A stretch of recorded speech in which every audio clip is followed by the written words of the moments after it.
Hi, my name is Nancy and welcome to my Caregiver Journal.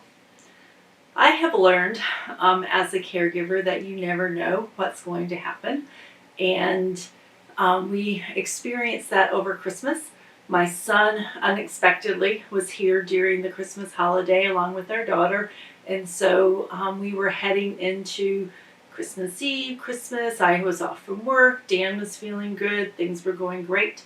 I have been in the habit, since Dan's been sick, of buying our holiday meals from a restaurant and then heating it up on Christmas Day, but everything was going so smoothly. I considered canceling my order, but I decided at the last minute, well, you never know. And then Christmas Eve, I had a handful of things, of course, that I needed from the store, but I knew there was no rush, but some nagging feeling in my head said, you ought to get up. So I got up about 7:30. I left the house early, went and got all my last minute items for Christmas. It got home. Everybody else didn't get up early, but as the morning went on, they got up. After lunch, Dan and the children, Dan and our young adults in our family, started baking cookies.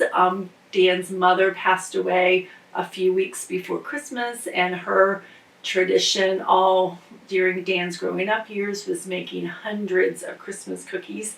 So he and the kids were making a few of her favorite cookies. About 1 o'clock in the afternoon, they were making these pretzel cookies. So they had made the dough, they had to roll them out and then twist them into pretzels. So the three of them were busy doing that. I was acting busy enough that I didn't have to help bake the cookies, and we got the phone call. So we got a phone call from where his father lives in memory care that they were sending him to the hospital, that it was a desperate situation. He was doing really poorly. Off to the hospital he went.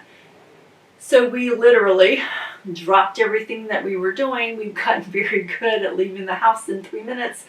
We dropped everything. I grabbed my purse. We ran to the car. We drove separately, not knowing if we were both going to go to the hospital or not. The situation was so bad with his dad that Dan decided to go with me. He often avoids hospitals because of the germs that we can pick up there. But we both ended up in the emergency room with his dad from about 2 o'clock in the afternoon. Dan finally left at 10.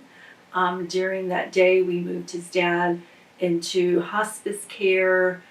We decided to move him back to his home where he was more comfortable. Lots of big, heavy decisions going on. Lots of concern over how his dad was doing. I got home about 12:30 in the morning. Our tradition over the years of Dan being a pastor is that when all of the Christmas Eve church services were done, we would come home and we would have hors d'oeuvres and appetizers and snacky foods about 10, 11 o'clock at night. So this year it was about 1 o'clock in the morning. The kids had everything ready. When I got home, we had our snacks, went to bed.